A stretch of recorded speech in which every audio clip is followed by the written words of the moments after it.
Juste, salut les boys, salut Sam, salut Max. Salut Seb, ça va? Ben oui, hey, petit cheers de café. Yes. Vous êtes tous en beauté ce soir en plus. Oui, toi t'es sympathique. Ben, il faut bien que j'aille chercher mes forces à quelque part, tu sais. Mais, oui. exact. Hey, bienvenue tout le monde à premier épisode de Punk Latte. Bienvenue. On est bien content que vous soyez là, que vous nous écoutiez pour ce premier épisode-là, qu'on vous dit tout de suite, ça se peut qu'il y ait des bugs, c'est notre premier, on va l'assumer. Max, parle-nous un peu, Punk Latte, c'est quoi? En quoi ça consiste? Punk Latte, comme le nom dit, il va y avoir de la musique. On a deux experts ici. Moi, je suis un grand amateur de musique aussi, mais je traite plus café. Donc, moi, mon côté, ça va être plus vous parler du café, ma passion, d'où ça vient, puis vous donner des petits trucs, des petits trucs d'infusion. On va passer à travers toute la panoplie des machines que je connais, espresso, infusion manuelle. On va parler de café, surtout les roasters locaux qui nous font triper, là, le café, tout ce qui est troisième vague, tout ce qui se passe comme ça. Là. Puis des trucs pas trop geeks, on va essayer de garder ça simple, mais en même temps, si vous avez des questions, vous voulez pousser ça un peu plus loin, vous nous écrivez, puis on regarde ça ensemble, ça va nous faire plaisir. C'est important aussi de rajouter, on va avoir des invités à chaque 2 semaines, parce que notre podcast il est aux 2 semaines. À chaque 2 semaines, on va avoir des invités, mais on va essayer d'avoir des fois des torréfacteurs, des gens qui ont des cafés. Donc, Sam, qui a le café sur la planche à Plévo, super belle place. Donc, c'est ça, fait qu'on va avoir des invités, on va pouvoir jaser aussi avec eux autres pour avoir des points de vue différents aussi. D'une région à l'autre, des fois, ça peut être différent, fait qu'on va aller jaser avec eux autres par rapport à ça. Sam, le côté musical, consiste en quoi? On va parler de beaucoup de choses. On va parler évidemment de punk rock, on va parler de hardcore, on va parler un peu de tout. On va décortiquer un peu les genres de musique. On va voir des entrevues avec des artistes. On va s'amuser dans tout ça. Puis dès qu'il y a des nouveautés, on va en parler. C'est pas mal ça. On va s'amuser. Yes. Puis c'est important aussi, le podcast, nous autres, on le fait pour le fun, là, en passant, là, si vous venez nous écrire sur Facebook ou Instagram, là, Punk Latte Podcast. Les gens avec nous autres, venez avoir du fun. On est 3 passionnés. Au bout de la ligne, c'est ça, c'est 3 gars passionnés. Que ce soit par la musique, par le café. Moi, j'aime mélanger les deux. Honnêtement, je bois mon café en écoutant de la musique souvent. Parce que je suis rendu à cet âge-là. Là, ça a l'air que mon punk rock, je l'écoute avec mon petit décaf le soir. Ça se trouve vieux, ce gars-là. Aïe, aïe, aïe. Avec 36 ans, c'est le nouveau 65. Mais c'est ça, on est des tripeux. Puis on veut partager ça avec vous autres. C'est ça le but. Fait que, vraiment, soyez respectueux dans vos opinions. On va accueillir toutes les opinions. On va jaser avec vous autres. Le but, c'est pas de savoir qui a raison, qui n'a pas raison. Parce que dans le café ou dans la musique, les goûts, ça se discute pas. Okay? Ça, c'est même si vous buvez du Folgers ou du McDo décaf. Moi, je respecte. McDo décaf. Non, mais on va l'expliquer. C'est que Sam nous expliquait tantôt qu'il a acheté du décaf McDo, fait qu'on le niaise un peu. OK, il faut rectifier. Ma blonde, elle voulait avoir du décaf cheap. Fait que j'ai acheté du McDo décaf. Ouais. C'est un lover, Sam. Faut le savoir, c'est un lover. Il sait comment plaire. Le gars, il a un coffee shop, du sacré bon café. Il achète du décaf McDo. C'est ce que je retiens. On continue. J'en ai d'autres. J'ai d'autres qualités. All right. Fait, c'est ça. On est des passionnés. On va jaser avec vous autres. On va vous transmettre un peu notre passion à notre manière. Ça va ressembler à ça. C'est aux 2 semaines, comme je disais. Puis on va essayer d'être actifs quand même sur la page Facebook. On va vous poser des questions. On va vous demander de répondre à des trucs. Venez donner votre opinion. Même chose sur Instagram, on postait beaucoup de photos. On va essayer de s'impliquer, d'avoir un petit côté créatif aussi, parce qu'on est des tripeux aussi. Moi, personnellement, je tripe cinéma, je tripe photographie. Fait qu'on va essayer d'amener cet aspect-là aussi. Gênez-vous pas de nous écrire Punk Latte Podcast. Vous allez nous trouver. Maintenant, on va faire un petit tour de table, se présenter. Parce qu'on a chacun un background différent, on a des expériences différentes, on a un vécu différent, que ce soit en lien avec la musique ou avec le café. Fait que Sam, parle-nous un peu d'où que ça part, tout ça, ta passion pour la musique, ta passion pour le café, parce que, tu sais, comme on disait tantôt, tu as quand même un café à toi, là. Oui. Un coffee shop, fait que c'est quand même cool d'où que c'est parti, puis c'est ça, explique-nous ça. On va commencer par la musique. D'abord, on va vous préciser, j'ai 44 ans, je suis le plus vieux de toute cette gang-là. Bonne fête. Oh! Mais, non, c'est ça. Écoute, moi, ça a commencé à l'âge de 11-12 ans. Je restais à Laval à ce moment-là, puis je faisais du skate, puis ma rue, la manière qu'elle était faite, c'était une pente. Mais en bas de la pente, il y avait un condo, mais il y avait un dude qui était là avec les cheveux longs, là, puis il dit « Hey, viens ici, le gars! » Là, je m'en vais le voir. Il me dit « Tiens, pogne cette cassette-là! » Je check la cassette, là, c'était marqué DRI, Dead Kennedys, Dead Brain Cells. Je me souviens, c'était les 3 bands qui avaient cette cassette-là. Ça Ça commence. commence fort, hein? Puis là, Ouais, c'est ça. parce que dans ce temps-là, il faut préciser que le skate était très punk dans ce temps-là. Mhm. Fait qu'il me dit hey, t'écoutes ça, c'est de la musique de skate. Là. En tout cas, là, moi, j'étais impressionné. Je voyais le gars, les cheveux longs. Hein. C'était super hot. Fait que là, j'ai commencé à écouter ça. Puis là, j'étais en 6e année, puis j'amenais du DRI à l'école dans mon Walkman. Là, c'était bien drôle. Fait que, ça a commencé de même. Fait que, avec le temps, mais les goûts, ils ont évolué. J'ai appris à connaître plein de genres de punk rock. C'est un peu pour ça que je vais parler de musique. J'ai envie de voir les branches de chaque style musicaux. Fait que c'est ça. Fait que ça a commencé de même. J'ai skaté. J'ai eu un band. On a commencé à faire. On a fait des shows au début 90. Fait que, après ça, j'ai toujours resté impliqué dans la scène directement et indirectement. J'ai fait beaucoup de choses. Fait que c'était un peu. J'ai eu beaucoup de shows. J'ai eu bien du fun, puis c'est pas à veille de finir. Cool. Oh, le côté café, il est arrivé comment dans ta vie? Ah oui, le café, oui. En fait, j'ai parti sur la planche, ça va faire presque un an. J'étais à Sainte-Rose. Écoute, moi, je suis facteur de métier. Ça fait 21 ans que je fais ça. J'avais besoin d'un défi, crise de quarantaine. C'est beau. Une belle crise. Hein, c'est une belle crise, mais fallait que ça sorte. Fait que je me suis dit, pourquoi pas partir un café? Fait que ça a parti comme ça. Puis ça a donné sur la planche que je suis ouvert à Prévost. On vend toutes sortes de choses, des produits locaux. J'ai une section vinyle aussi. Tout en construction avec la COVID. Mettons qu'on est stallé là parce qu'on ne peut pas rien prévoir avec tout ça. J'ai bien hâte que ça finisse et qu'on puisse faire justement nos podcasts en direct du café. Puis c'est ça. C'est sur la planche à Prévost. Ben oui, j'ai vu les photos justement, puis ça a l'air d'un méchant. Moi, je ne suis pas encore allé là, à cause de la COVID, mais ça a l'air d'un méchant beau petit spot. Là. Ah, c'est le fun. Le coin vinyle, puis tout, ça fait longtemps qu'il m'en parle, puis ça a l'air vraiment swell. Ben, c'est un work in progress. Là. Ça fait même pas un an que je roule. Mettons que partir une business en plein COVID, c'était pas la meilleure idée. Mais, non, mais ça c'est sûr, mais en même temps. C'est ça.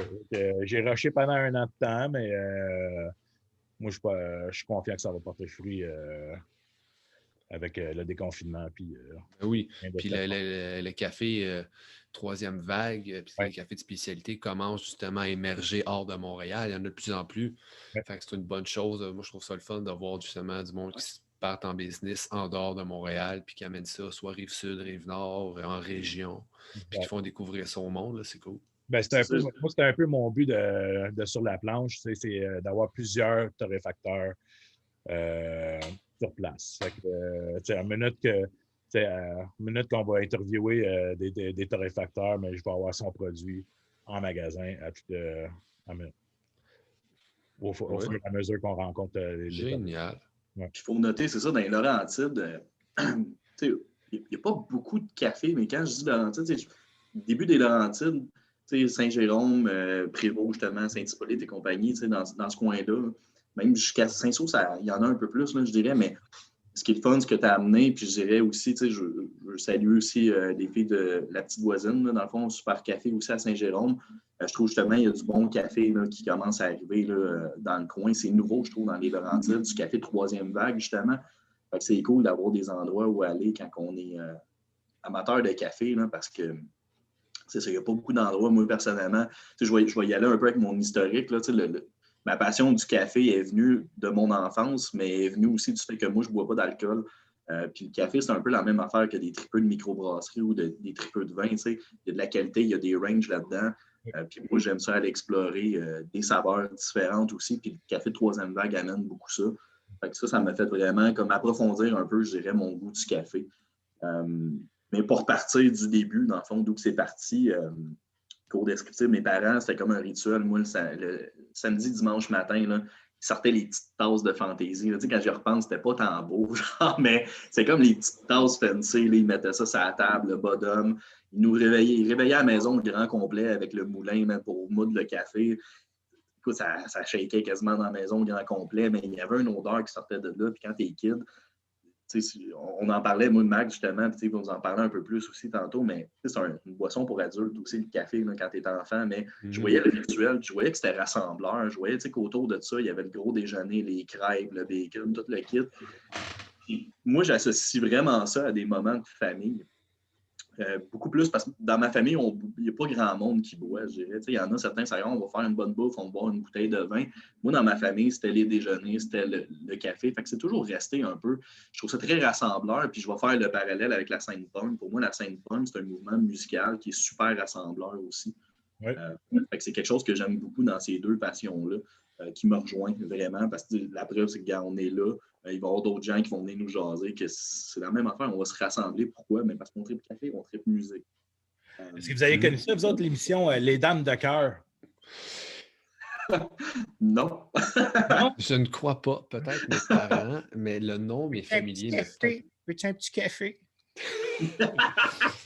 Parfait. Non, ça me dit Ouais, rien. Vous êtes trop jeunes, les jeunes. Okay. Oui. 44 ans, t'as dit tantôt. Ouais. Bonne fête encore. 45 cet été. Fait que c'est ça. Puis ma passion pour la musique est venue en trois temps, je dirais. Le premier, mon premier amour du rock, c'est venu avec France d'Amour. Il y en a qui vont rire, mais à l'époque, France d'Amour est arrivée avec ses cheveux rouges. Elle chantait Animal en me regardant dans les yeux. Je suis tombé en amour. J'avais 8 ans, j'étais comme je veux l'épouser. C'est qui elle? Genre, ça France d'Amour a été l'éveil de ta sexualité dans un sens. Ben, non, pas dans un sens, dans tous les sens, je veux dire. C'est la femme qui t'a démontré que tu voulais une femme. T'sais, ça a été comme les ton... cheveux rouges. Mais OK, attends, je vais faire le lien avec, parce que là, vous allez voir, ils vont me niaiser souvent avec un band, je le dis tout de suite, c'est Offspring, OK? Moi, c'est le band qui m'a fait découvrir le punk rock, mais il y a une chanson qui s'appelle Want You Bad, qui fait un peu référence à France d'Amour, dans le fond, tu sais, elle avait les cheveux rouges, elle était quand même un peu fucked up. Il l'a écrit pour elle. Dexter l'a écrit pour France d'Amour. Exact. Là, je viens de faire le parallèle, là. Pourquoi je tripe sur Offspring, c'est qu'il me parle tout le temps de France d'Amour. Ah ben. Ça revient. Génial, tout est dans tout. Ouais, fait que c'est ça. Mais France d'Amour, pour elle, je dis ça en rien, mais c'est une femme que je respecte. Puis à l'époque, c'était comme la Diane Dufresne un peu de l'époque. Elle sortait de nulle part. Elle rockait quand même pas pire. Là. Fait que moi, j'ai vraiment trippé. Après ça, j'étais allé jouer chez un de mes amis au mini-hockey, Saint-Basile, pendant que j'habitais sur la Rive-Sud. On jouait au mini-hockey, on défaisait les divans, on faisait des buts avec les coussins, tout le kit. Puis à un moment donné, 17, il faut que je te fasse écouter de quoi. Mets un CD, Smell Like Teen Spirit part de Nirvana. Dès que j'ai entendu le riff de Git, Kurt Cobain se met à chanter, écoute, les frissons, mon poignet, c'est quoi ça? Coup de cœur total. Le petit côté rebelle, le petit côté rébellion, justement, en arrière de tout ça, de je m'en foutisse, genre, on dirait que j'ai complètement trippé. Là, après ça, c'est l'amour de... Bon, Green Day est arrivé, Offspring est arrivé dans ma vie, puis je vais toujours me rappeler, il y a une fille dans ma classe au primaire. Peut-être que tu t'en rappelles, Max, on était dans la même classe. Là. Geneviève. Geneviève, direct, ça, je m'en souviens. Elle avait été voir un show. Mais oui. Le Green Day était revenu avec son chandail de Dookie, la tournée Dookie. Elle avait les cheveux de couleur des fois. Elle était comme punk, mais à l'époque, en 6e année, là, moi, je portais des jogging, des Mighty Ducks. Des fois, je mettais des jeans troués avec un chandail de Nirvana, mais ça se prenait entre les deux. Elle était assez assumée. Là. À l'époque, elle était quand même trash. Mais j'étais amoureux d'elle en cachette, pour vrai. Là. Je pense qu'on l'était toutes. C'est drôle. Tu as parlé de Green Day et Offspring. Je ne veux pas vous écœurer, mais j'ai vu ces deux bandes-là au fouf. Ça fait mal. Ça fait mal. Ah, les vieilles personnes, hein, ils ont des avantages. Ben, il en faut, tu sais. Ben oui, ben oui, ben oui. Fait que c'est ça. Fait que c'est mon amour de la musique, l'amour du café. Toi, Max?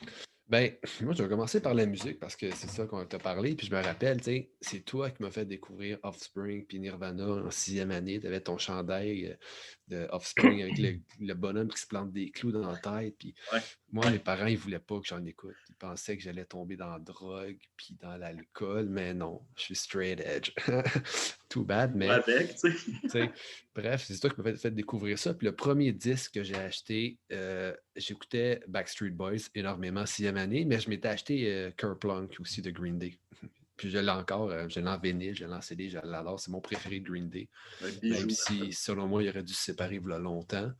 Cet album-là est parfait. Ouais. Puis de là, ben, j'ai tout le temps balancé en punk, trucs comme ça, puis le rap. Après ça, j'ai découvert le hardcore plus vers 14 ans avec, je pense que c'est Punkorama 3. Il y avait comme des bands comme Agnostic Front, H2O, trucs de même. J'ai découvert Bad Religion là-dessus. Fait que là, j'ai grandi vraiment punk hardcore. Puis en vieillissant, ben, j'ai eu des bands hardcore, puis j'ai fait des petits shows, des petites tournées. C'était bien le fun. Puis j'ai tout le temps continué avec toute la musique. C'est sûr qu'en vieillissant, ben là, les goûts se diversifient un peu. Là, du blues, du folk, des trucs comme ça. Une petite musique hawaïenne ambiante quand on soupe là, avec les enfants, c'est bien le fun. Puis le café, ben ça, quand j'étais petit, là, je me rappelle, mon père, une fois de temps en temps, il me demandait la fin de semaine, il disait Maxime, fais-moi mon café. T'sais. Moi, j'étais content. J'avais une responsabilité de grande personne. Le café, c'est comme, manque pas ça. Sauf Attends, que... je fais juste une parenthèse, OK? Je m'excuse de te couper, je fais une parenthèse, OK? Il faut juste visualiser le père à Max. Et Max, il fait quoi, 6 pieds 3? Son père, il est plus grand que toi, ton père, je pense. Non, mon père fait 5 pieds 11, mais Ouais, il est large là, il a perdu du poids, là, mais tu sais, il est Ouais. quand même, il est bâti, c'est une bonne pièce d'homme, il a des Ouais. grosses mains. Là. Puis il a la voix d'un gars qui fait à peu près 8 pieds 12, puis Oui. qui pèse 2000 livres. Là. Je veux dire, quand il t'appelle, tu y vas. Quand Robert vient parle, tu écoutes Oui, Robert monsieur. vient. Oui, c'est ça. Exactement. Fait que, tu sais, quand il disait de faire le café, moi, j'ai sa voix, mais un homme hyper sympathique. En pensant, on dit Oui, salut, oui. Robert. Là. Mais tu sais, j'entends sa voix quand il fait comme Maxime, peux-tu faire mon café? Oui. Mais ton père s'appelle Robert aussi, Seb. Oui, exact. Oui, mais on le a- père de Seb on a des rentre à peu babes en près place. On 4 les fois salue. dans mon père. Tu sais. Vous voyez vu Ouais. proportion, là? Ben, c'est ça, il me demande de faire son café. Fait que moi, comme Seb disait, c'est une boisson de grande personne. Dans ma tête, c'est plus une boisson de grand que l'alcool. L'alcool, c'est plus festif, mais l'alcool, dans ma tête, tu le prépares pas, tu ouvres la bouteille, tu le bois. T'sais. Puis encore là, ça ne m'intéressait pas à cet âge-là. Fait que, me faire le café. Puis là, je me rappelle souvent, c'était du Folgers en canne dans une machine Proctor Silex ou Black & Decker, je ne sais plus trop. Là. Puis des fois, c'était en... Il l'achetait, puis là, il y avait un moulin, même pas un moulin à café, c'était un moulin avec des lames qui tournent, là, qui pensaient que c'était des moulins à café dans le temps. Puis là, il me disait, tu en mets 3 ou 4 cuillères, tu mets de l'eau jusqu'à la ligne. Mais dans ma tête, il y a de quoi qui ne fonctionnait pas. Je ne comprenais pas. Le café ne peut pas être aussi important dans la vie de tout le monde, puis qu'on accorde aussi peu d'importance à le faire. Mais à cet âge-là, j'avais aucune idée qu'on pouvait peser le café, peser l'eau, minuter des choses. Même les infusions manuelles, les espressos, je ne connaissais rien là-dedans. Dans la tête, ça n'existait pas. C'était les machines du Canadian Tire qui font du café filtre. C'est ça qui existait. Puis en grandissant, ben là, de fil en aiguille, je buvais du café un peu, mais c'était des affaires ultra torréfiées, brûlées, avec ben du lait, ben du sucre. Là. Ouais. Puis là, tout le monde, un peu comme tout le monde, on s'est fait donner des French press qu'on appelle tous des bottoms. Puis une machine que j'adore d'ailleurs, mais on a tous commencé pas mal avec ça. Puis là, après ça, je me rappelle, je refaisais un peu passer dans ma tête tout mon cheminement dans le café. Puis je me rappelle, il y a une couple d'années, en écoutant Breaking Bad, il y a un épisode où quand ils fabriquent leur drogue, il y a un gars qui s'est fait une machine à café comme avec des éprouvettes et tout le kit. Oui, oui. Puis il dit, oh, puis j'avais écouté aussi le film Bucket List avec Jack Nicholson qui a son espèce de siphon à levier. Puis là, je me suis mis à chercher sur Internet, voir machine. Puis là, je suis tombé sur le siphon, machine japonaise. Puis j'ai eu un coup de cœur pour le look, là. Je me suis commandé ça tout de suite. Puis là, j'ai commencé, c'est là que ça a vraiment déboulé. Puis j'ai commencé à lire, à m'intéresser à ça. Puis la mère de ma blonde, pendant sa fête ou à Noël, elle aussi, elle aime le café. Puis là, ben, Marie, ma blonde, elle dit, on pourrait y acheter, il y a des cours de formation de café, tu sais, sur la dégustation, puis tout. Fait que là, je vais sur Internet, une place café Saint-Henri. Je dis, OK, on y achète ça, puis on y va avec. Puis là, je me suis rendu compte que je connaissais rien dans le café, mais rien. Mais c'était vraiment intéressant. Ils ont un super beau produit.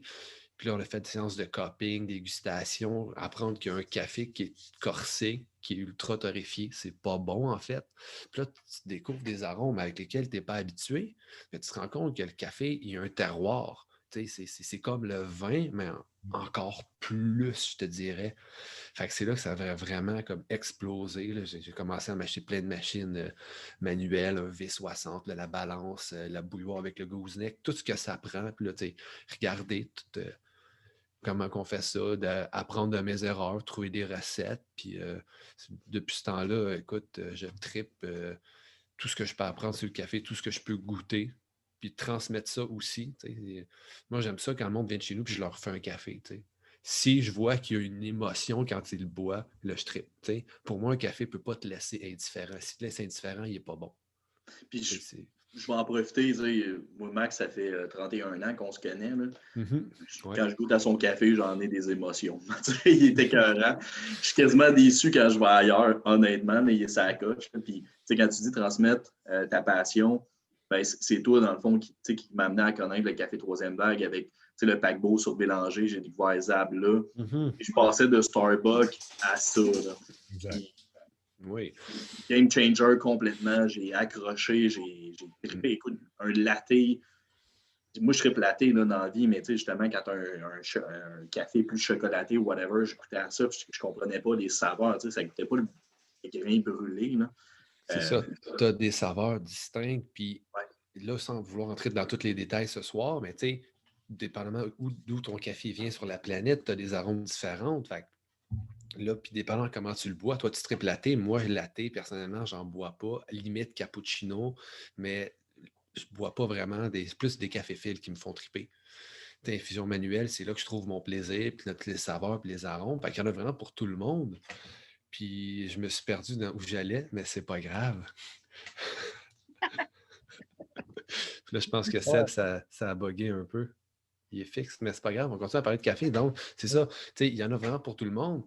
Puis faire découvrir ça au monde, leur montrer que le café, c'est pas juste du McDonald's ou l'autre, l'ancien joueur de hockey, que je ne veux pas nommer son nom parce que c'est probablement le pire café qu'il n'y a pas au Québec puis au Canada.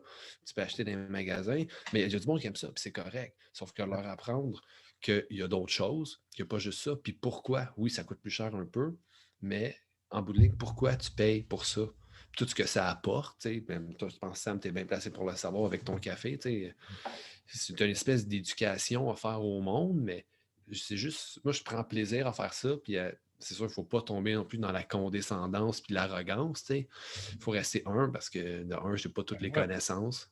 Moi, pour être bien franc avec toi, là, ça ne fait pas si longtemps que je tripe sur le café. Avant, je détestais le café. OK. J'aimais pas le café. C'est comme, moi, je ne suis pas straight edge comme toi. Je bois de la... Je t'aime quand même. Oh, ben, c'est correct. C'est le but de l'émission, c'est accepter nos différences. Mais j'ai déjà été straight edge quand j'étais jeune. J'ai même eu un band straight edge. Probablement le seul band straight edge à Montréal qui s'appelait Foreground. Bref, tout ça pour dire, non, ça fait pas si longtemps que ça que je bois du café. Oui, j'en buvais un par là, mais à m'y intéresser justement au café Third Wave, ça fait 2 ans. OK. Ben écoute, j'imagine que pour toi, ça a dû être comme un éveil, une espèce comme d'illumination un peu. Tu te rends compte que, le café, ça peut être ça. Ouais. Un peu comme les bières, honnêtement, comme les bières dans Oui. le temps quand la IPA a sorti. L'amertume de cette bière-là, le monde n'était pas habitué à ça. Non, effectivement. C'est la grosse mode. Ben oui, c'est ça, c'est un gros hype. Puis c'est ça, c'est que si tu te rends compte qu'il y a d'autres. Hey, rebonjour Sébastien, merci d'être passé, c'est gentil d'être là. Il faudrait travailler un peu sur ta technologie. Tu manques de rigueur, mais c'est pas grave. On avait une belle conversation, ne nous interromps pas. Ouais. La parole à Sam. C'est avec ce sourire. Là. Il vient de me faire perdre toutes mes idées, Max. Fait perdre tes moyens. Fait que mais moi j'ai une question pour toi, Sam. Tu sais, on entend Seb, puis moi, on n'a pas dit troisième vague, mais c'est quoi la troisième vague pour vous? Qu'est-ce que ça veut dire? Parce qu'il y a bien du monde qui nous écoute. En ce moment, il doit y avoir genre 8000 personnes qui nous écoutent et qui se demandent c'est quoi la troisième vague? Seb? Mais troisième vague, pour moi, c'est un café de mais pour moi, ça part beaucoup dans le respect du café. Là. Mais quand je dis le respect du café, c'est le respect de tout le monde qui touche au café. C'est le respect du cultivateur, des fermes, café. Le torréfacteur, etc., c'est que tout le monde a sa part, tout le monde est payé convenablement, tout le monde sait d'où vient chaque ingrédient, chaque produit. Il y a une recherche, je dirais, dans le café. Aussi dans chaque grain de pourquoi qu'on met tel grain, puis quel arôme qu'on veut avoir en arrière de tout ça. Fait que pour moi, c'est troisième vague veut juste dire un café respectueux, je dirais. C'est un peu directement ça, de la ferme. Directement de la ferme. Exact. Moins d'intermédiaires. Ça passe pas par la bourse. C'est un café qui va, oui, peut-être plus dispendieux, mais pourquoi? Il y a des bonnes raisons. Le producteur en a plus dans ses poches. Il est mieux rémunéré. Tu as toute une traçabilité incroyable. Tu as des procédés. Tu sais d'où ton café vient. Tu sais comment il a été transformé. Si tu un café naturel, si tu un honey, si tu un lavé, name it, anaérobique. Mais il y a tout ça. Puis en bout de ligne, c'est tout dans l'idée de rendre, pas gloire, mais rendre honneur justement aux cultivateurs. Puis faire découvrir ça. Puis dans l'idée, souvent, dans l'optique d'avoir un meilleur empreinte pour l'environnement aussi. Exact. Exactement. Cool. Hey, question de même, vous buvez quoi, vous autres, à soir? Ce soir, moi, j'ai fini ça. Là, le sac est vide parce que j'ai mis dans un contenant hermétique, très important. Mais Cantouk, torréfacteur de Québec, j'ai découvert il y a quelques années. Puis, vu que je ne suis pas retourné à Québec depuis un petit bout de temps, je l'avais comme délaissé parce que j'en trouvais pas ici. Mais là, il y a le N-Latte à Longueuil qui en tienne. Puis là, ça, c'est le premier sac que j'ai acheté cette année avec un sac de Escape aussi. Mais j'en ai bu plusieurs l'année passée. Puis lui ici, c'est un Costaricain vraiment bon. Vraiment, Gantouk, là, ces temps-ci, ce que j'ai goûté, ils me surprennent énormément. Lui, je l'ai bu autant en filtre qu'en espresso. Je le faisais en blonde, en latte. Vraiment bon. Bon, bien balancé, bon petit goût fruité, là, j'adore. Ouais. Good. Toi, Sam? Ben, moi, je vais avec le Zen décaf de Koei. Parce que. Pas dans ma tasse que oui. Parce qu'il est 9h le soir, puis j'ai le goût de dormir ce soir. Non, mais pour côté des CAF, il est vraiment réussi avec des notes de bleuet, fudge puis macadam dessus. C'est un Colombien. La ferme, c'est... comment ça s'appelle? Excuse-moi. Coca Inza. Ça vient de la région Coca Inza de la Colombie. Puis, ça a été décaféiné par procédé du sucre de canne.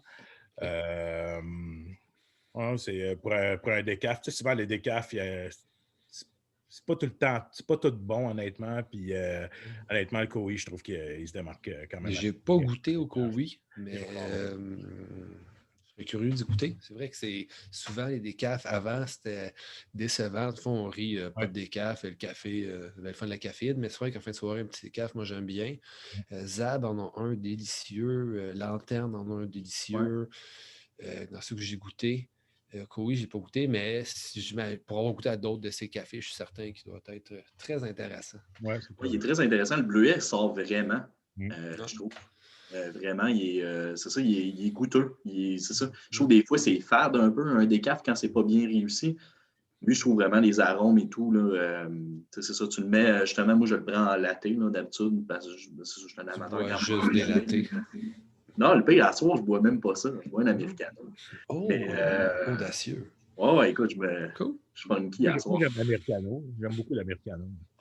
Ouais, ben, c'est une belle, pour ceux qui ne savent pas, un americano, c'est une dose d'espresso qu'on étire avec de l'eau. Ouais. Fait que ça donne un peu t'as pas tout le côté, t'as le goût, je dirais pas gâché par le lait, parce que le lait ne gâche pas, mais t'as le goût de vraiment plus le café, il est moins dilué, je dirais que le goût est moins altéré par le lait. Mais tu en as plus à boire dans un espresso, fait que c'est comme plus. C'est clair que tu vas chercher plus d'arômes. Oui, c'est ça. Hey, je cherche mes mots ce soir, il est tard pour moi un peu. Ben, c'est normal, c'est notre premier podcast, Max. Ben oui.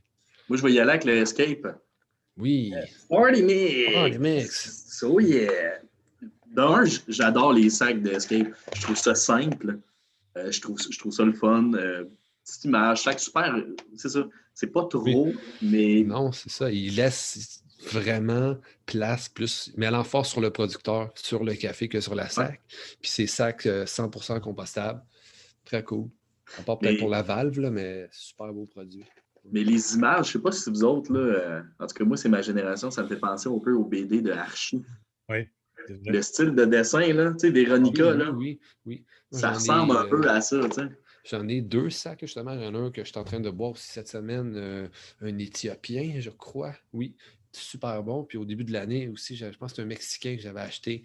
Puis là, lui, c'est plus comme une plus old school, je te dirais, style pin-up un peu sur le dessus. Mais c'est pas mal tout le temps. Son branding est pas mal tout le temps dans ces teintes-là. C'est très cool. Puis c'est ça, il y a des arômes dans le fond, c'est ça, de M&M, de fraises, d'arachide, pour l'avoir essayé, c'est ça, en plusieurs formats, je te dirais en latte, l'arachide sortait au bout. Tu as goûté toi avec, Max? Oui, l'arachide sortait, mais je pense que c'est un assemblage. Hein? Oui, c'est un assemblage, exactement. Puis, sauf que, c'est ça, c'est un je crois qu'il était doux en bouche. C'est un café que j'aurais pris, c'est ça. Tu sais, j'ai le goût d'un dessert, j'ai pas le goût de quoi de sucré, mais en même temps, j'ai le goût d'avoir un petit goût de sucré sans avoir le feeling du sucre, je pourrais dire. Ouais. J'aurais pris un café de même, tu sais, dans le sens, c'est réconfortant. Tu reviens d'une journée de ski. Tu reviens d'une journée de ski, tu prends ça. Là, tu te le coules un shot d'espresso sur une boule de crème glacée, là, sur de la crème en glace. En affogato? En affogato. Hey, c'est tellement bon, oui. Ouais. C'est belle découverte que Sam m'a faite, ça. Oui. Avoue que c'était bon, ça. C'était ça. Écoute, c'est écœurant. Ouais. Fait que je pense que ça va conclure pas mal la chose sur le café pour ce soir. Oui, mais là, on va parler. Juste une petite chose. Ne m'interromps pas, je l'impromptu. Donc, c'est ça, juste un retour sur mes capsules de ça de semaine en semaine. On va parler de toutes, comme je disais, toutes les méthodes d'infusion. Dans 2 semaines, on va parler du French Press. Je trouve que c'est la méthode qui pardonne le plus. Probablement que tout le monde a ça dans sa cuisine. Puis, donne des petits trucs que moi, je fais. C'est pas parce que je les fais que c'est les meilleurs. Chaque personne a sa recette. L'important, au bout de lire, c'est quand on le boit, on l'aime. Mais des petits trucs pour qu'il soit meilleur. Puis, pourquoi je fais certaines choses versus d'autres. Je vais essayer d'expliquer, mais regarde ça bien friendly. Puis, avant qu'on tombe à la musique, j'ai vu, Sam, tu avais fait un post sur le groupe Don't Sleep. Oui. J'ai vraiment aimé ça. C'était bon. Oui, je ne connaissais pas ça du tout. Okay. Puis, ça m'a fait penser un peu à Reach the Sky. Je ne sais pas si c'est moi qui l'ai en tête, là, mais je l'écoutais. Il me semble que ça me rappelle Reach the Sky, qui est un band que j'adorais quand j'étais plus jeune. Ah oui, Don't Sleep, c'est Dave Smalley, une légende vivante du punk hardcore. Il a été chanteur DYS, Dag Nasty, All, Down Bala, Don't Sleep, qui est son récent projet qu'il a fait. Il est comme revenu un peu un petit peu plus hardcore, mais c'est très musique plus agressive qu'avant. Si mettons on compare avec Dan Barla, c'est très cool, tu sais. Dag Nasty, l'album Can I Say, c'est rapide. Fait que ça m'a rappelé un peu cette époque-là que Dave Smalley y était. On dirait qu'il a rajeuni de 25 ans cet album-là. Turn the Tide, c'est dans mon top 3 qu'on va parler tantôt. Cool. Oui, justement, c'est ça, on va s'aligner, on va vous parler de notre top 3, dans le fond, 2020 des meilleurs albums selon nous. On est allé avec le top 3, mais on aurait pu faire un top 30, honnêtement. 2020, il y a eu des sacrés bons albums. J'ai eu de la misère à les choisir, je dirais, j'ai été dans des styles vraiment différents. Puis juste vous rappeler, c'est ça, dans le fond, tu sais, Max, il va être là sur les réseaux sociaux aussi, sur Facebook, Instagram, à Punk Latte Podcast. Si vous avez des questions sur le café, sur les méthodes ou quoi que ce soit, c'est un passionné, je veux dire, il va vous répondre, ça va lui faire plaisir. Si vous voulez découvrir un nouveau torréfacteur, whatever, vous avez une suggestion, une question sur une machine, vous avez un problème, whatever, on va parler de café, ça me fait plaisir, j'aime ça. Ouais. Exact. Fait qu'on va y aller avec notre top 5, top 3, excuse. Top 5, 3. top 3 2020. Tu y aller avec ton numéro 1? On commence par Pas le ton 1? numéro 1, ton numéro 3. Ouais. Le 3.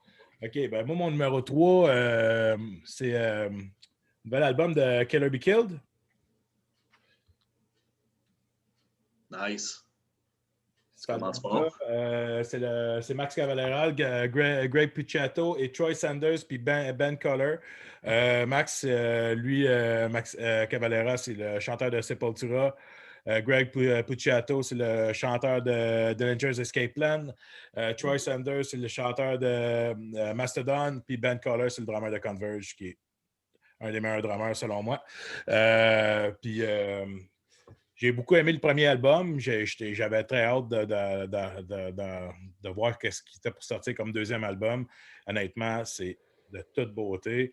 Je trouve que le mix de ces trois chanteurs-là, il est parfait, ça s'écoute super bien. Ça peut être très agressif, comme ça peut être très mélodique. Tu vois vraiment la touche de tout le monde, là, comme le chanteur de Mastodon.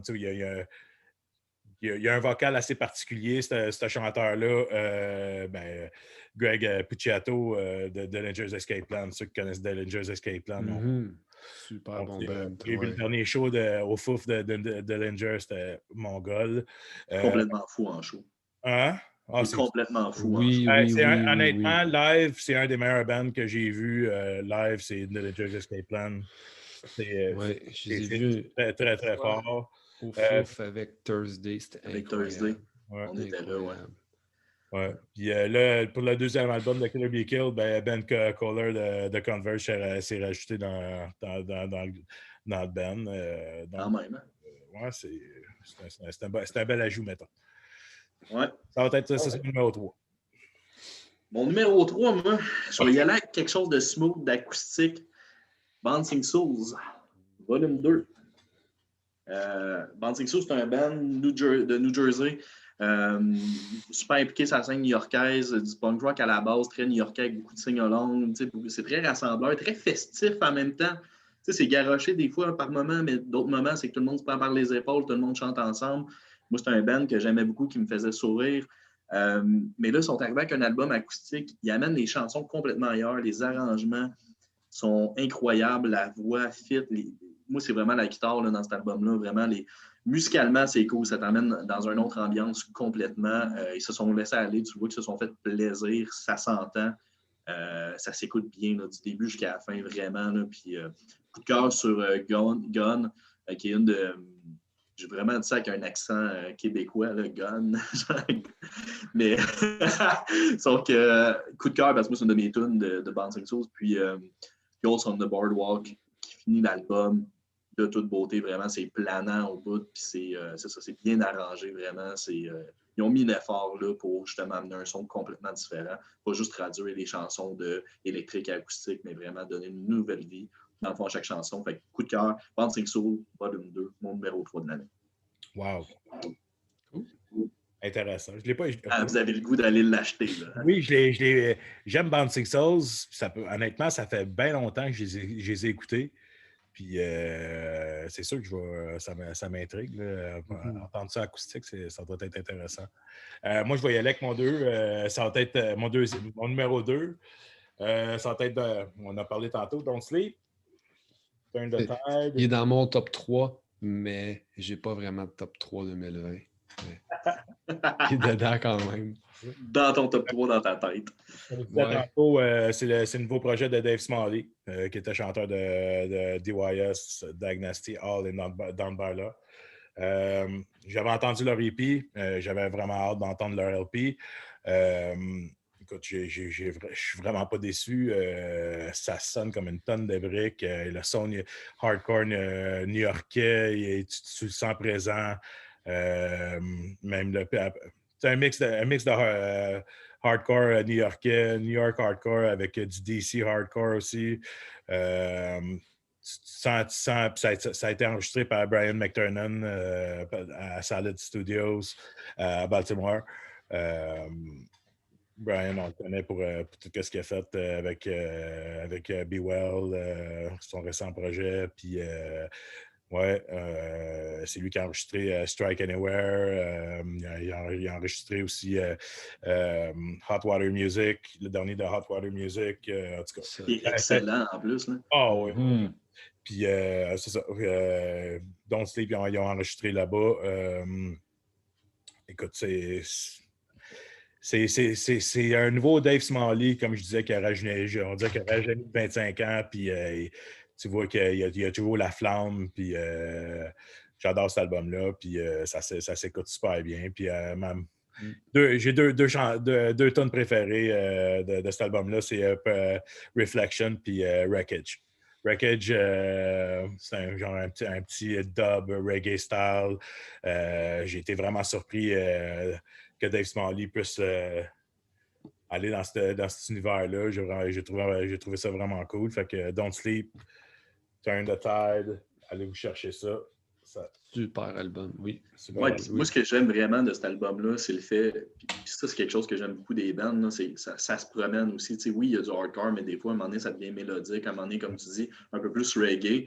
C'est quand même, dans la base, un album hardcore, mais j'aime bien les bands qui se promènent de même de plus en plus. Je trouve que ça démontre une maturité, puis ça démontre aussi, tu sais, à un moment donné, tu as un vécu aussi, tu écoutes plus de choses en vieillissant. Puis je trouve que tu vois plus les influences un peu, et non juste comme punk rock. Ça sort un peu du cadre. C'est cool. Moi aussi, j'ai un album à présenter que je n'ai pas dans mes mains, puis il n'est même pas sorti en 2010. Il est sorti en 2019, ouais. Mais je l'aime vraiment. Je pensais qu'il était sorti en 2020, mais c'est Downway, le dernier. Oui, j'ai oublié le nom, c'est quelque chose to regrets. Last Chance for More Regrets. Ouais. Il est super bon. Non, je pensais qu'il était sorti en 2020, peut-être parce que je l'ai acheté en 2020. Non, même pas. 2020 est passé dans le beurre, c'est l'année chenoute, on n'en parle plus, mais il vaut quand même la peine d'être mentionné, je crois. C'est un band que tu m'as fait découvrir, Seb. Fait découvrir justement quand on avait peut-être 16, 17 ans à peu près. Là. Ouais. J'avais jamais trop écouté depuis, mais cet album-là est vraiment bon. Ça m'a fait retomber en amour avec Downway. Puis avec d'autres groupes punk rock, justement, que j'avais peut-être délaissé un peu en vieillissant parce que j'en écoute moins, mais c'est plus parce que avec la famille, c'est moins c'est ce que tout le monde veut écouter plus que ce que moi je veux écouter dans la maison. Fait que, mais c'est un band vraiment bon. Super album, très mélodique, bon de A à Z. C'est un band de Calgary, puis ils sont sur Thousand Island Records en passant, qui sont justement de la Rive-Nord, super beau label. Puis Downway, je décrirais ça comme un band skate punk, mais avec une touche emo. Là. Mais c'est mélodique. C'est pas... Oui. Ouais, mais dans sa voix, des fois, là, ça tombe des tours d'amour, etc. Mais c'est pas du emo comme cheap. Là. Ça reste skate punk au bout. C'est super rapide.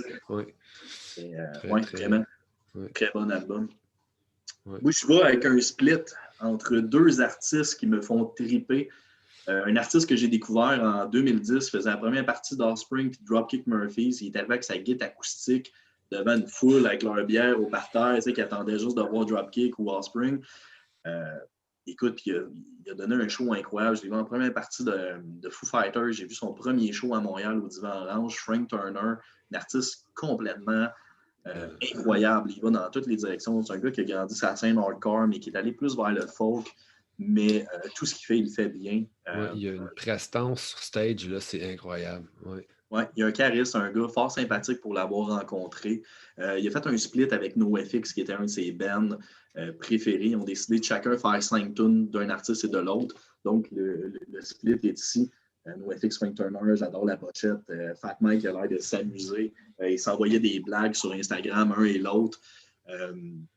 Je dirais que ça faisait longtemps que NoFX m'avait fait triper à ce point-là. Je te dirais, sur cet album-là, on voit que les gars de NoFX ont vraiment eu du plaisir à enregistrer ça. Puis on voit aussi la qualité, je trouve, des mélodies, je veux dire, de Frank Turner, parce que NoFX branche leur guide, joue, mais les paroles puis les harmonies à la base, déjà conçues par Frank Turner, sont solides. Là. Très bon compositeur, puis il y a eu un band aussi hardcore qui était... ça va me rappeler le nom. Millions Dead, je pense. A Million's Dead. Moi, une chose que je ne suis plus certain, mais très bon, mais tu sais, un super bon compositeur. Fait que j'imagine très bien ce qu'il a fait acoustique, folk, transformé en punk rock. Ouais. Ça s'allonge super bien. Je dirais le côté de Frank Turner, c'est bizarre à dire, mais j'ai aimé certaines chansons. Les chansons, on va dire, que j'ai préférées du côté de Frank Turner, c'est les chansons qui a amené complètement ailleurs, dont, je me souviens jamais du titre, là, Falling in Love de NoFX. Écoute, c'est une balade hyper lente, dramatique. Écoute, c'est complètement autre chose, mais c'est super bien fait. Là, c'est ça, c'est dans un autre univers complètement. Puis ça me fait triper. Par contre, il y a des tunes, j'ai l'impression qu'il a juste voulu reprendre en acoustique, mais sans amener sa touche à lui, là, je trouve. Mais Bob aussi est super intéressante parce que c'est quand même un classique de NoFX. Il l'a amené quand même est fort sympathique à écouter. Mais gros coup de cœur, cet album-là. Beaucoup de plaisir à l'écouter. Puis tu vois que les gars ils ont eu du fun aussi à l'enregistrer. Puis ça, pour moi, c'est important. On y va avec notre numéro 1. Je pense qu'on a le même. Écoute, Be Well, on a le même. T'as-tu ton vinyle? Il est couleur en plus, mais le mien, il est noir. Là. Cet album-là, OK. Je vais commencer, je vais te laisser aller après. Là. Un chef-d'œuvre, OK? Tu parlais de Reach the Sky tantôt. Il y en a un peu là-dedans. C'est un mix de plein d'affaires, mais moi, ce qui sort vraiment de cet album-là, c'est les paroles, les mélodies, l'émotion qui sort de la voix. Pour moi, cet album-là, là, vraiment, le mot qui sort de... Comment je pourrais le décrire en un mot, c'est émotion. J'ai jamais vu un album que tu écoutes, qui te donne des frissons. La chanson Confessional, à la fin, qui parle d'une dépression. On en a déjà parlé entre nous autres. J'ai fait une dépression. On en a fait une aussi. Exactement. Puis, on s'en est déjà parlé entre nous autres, mais ce gars-là, il a écrit exactement ce que je n'étais pas capable d'exprimer. Il décrit parfaitement c'est quoi une dépression. Écoute, j'avais les larmes aux yeux quand j'ai écouté ce tome-là. J'ai fait, c'est ça, j'ai vécu. J'ai pleuré. Et sincèrement, la fin de la tune Confessional, là, ça vient te chercher, là, puis c'est comme si ça limite comme si tu le revivais. Que tout ce qu'il dit, c'est un poignard dans le chest. Là, non, c'est vraiment poignant comme tune. Ouais. Je n'ai pas encore passé au travers au complet de l'album. J'en ai écouté un peu. J'ai adoré, mais je pense que je vais mettre plus en profondeur. C'est unanime. Je pense que honnêtement, même toutes les critiques de 2020 que j'ai vues passer sur Facebook, étaient toutes unanimes. Be Well, c'était le meilleur album de 2020. Sinon, c'est complètement fou, cet album-là. Puis, il faut dire, Aaron Dalbeck, lui, il était guitariste pour Bane, il a joué dans Converge, il est guitariste pour Only Crime aussi. Lui, il était déménagé, puis il faut juste noter que ce gars-là, c'est un torréfacteur. Il torréfie du café, c'est Sex Roaster. Puis c'est ça. Fait que, mettons que c'est un melting pot qui me rejoint beaucoup. Fait que, non, Be Well, c'est le album à écouter à 2020, selon moi. Vraiment. Super trippant. Puis, c'est ça, écoutez, on en a parlé, dépression et compagnie, il en parle beaucoup. C'est quelque chose, tu vois, qui a passé au travers. C'est une thématique qui revient, mais il y a beaucoup d'espoir en de cet album-là. Fait que si jamais vous ne voulez pas, en temps de pandémie, faites juste venir nous écrire, venez jaser de café, venez jaser de musique, on va être là pour vous répondre, disons, ça va nous faire plaisir. Des fois, ça fait du bien juste de sortir de sa tête et de parler avec du monde passionné. Moi, ça m'a aidé. Fait que venez nous jaser sans problème. En plus, la journée qu'on enregistre ceci, dans le moment présent, c'est la journée Belle Cause pour la cause, si je ne me trompe pas. C'est aujourd'hui, c'est maintenant, il n'est pas encore minuit. Exact. Oui, surtout avec l'année qu'on vient de vivre, puis celle qu'on s'enligne pour vivre, bien du monde qui trouve ça tough. Ouais. Le nombre de views de ce podcast-là, on donne 5 cents par 5 cents par view. Ouais. Bon, vous avez entendu, c'est Sam qui a dit ça. Là. Fait que Sam va vous donner 5 cents par view. Fait qu'on vous encourage de venir l'écouter. J'ai préparé mes rouleaux. 5 cents par view, c'est un bon plan. C'est un bon plan. Ça a de l'allure. Ouais. Je suis down avec ça.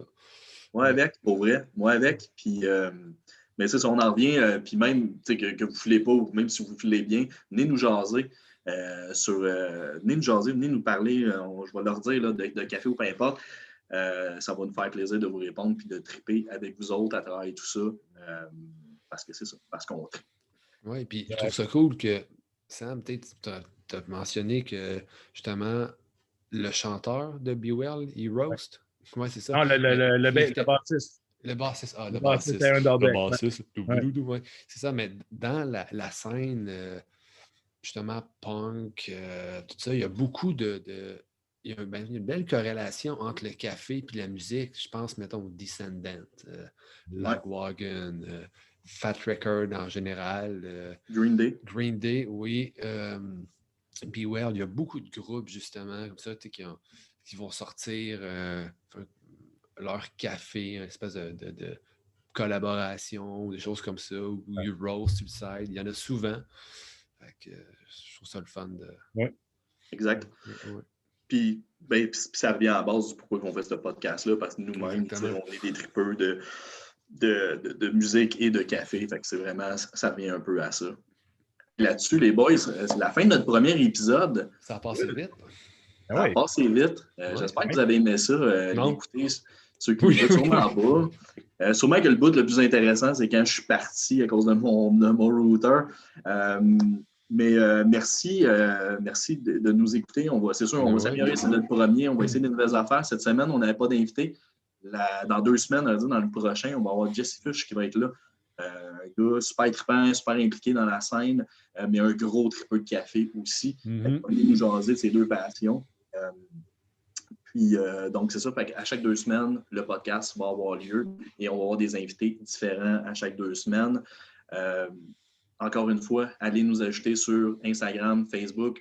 Faites comme Audrey qui nous écrit en ce moment en plus de sa cuisine. On te salue, Audrey. Salut, Audrey. Donc, c'est ça. Merci les boys. Un cheers. Maintenant, c'est vite, mais... Moi avec, mais bien content de vous avoir vu. Puis on se revoit dans 2 semaines. Yes, bonne soirée. Je vous aime. Bonne soirée. Nous aussi.